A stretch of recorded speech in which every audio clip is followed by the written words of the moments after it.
Teto amin'ity toerana sy trano ity no nitranga ny loza ny zoma folakandro teo tokony ho tamin'ny efatrora.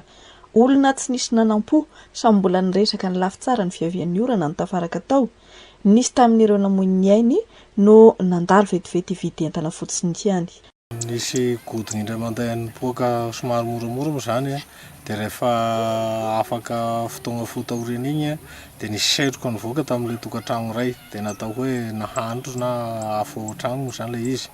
Rehefa avy eo nisy koka dia nandeha nijery tegna agny teto toerana dia nahita an'ireo mpianakavy ireo nisy eo amin'ny 10 mianaka eo ireo no safitsy tao agnatin'io tokantrano.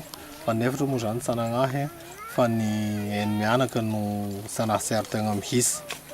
Dia rehefa nijerena moa zany natao aby zay fomba azo tokony namelomana azy dia farany dia noentina agny amin'ny hôpitaly.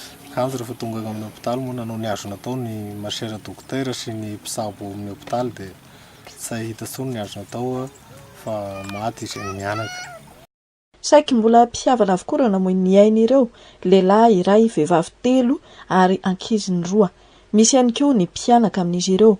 Tonga nitodododo ny tsapalahelo, ny manamanjo, ny ray aman-dreny no tarihiny solombavam-bahoaka, tsy misy ahina kosa ny fahasalaman'ireo efatra naratra hafa.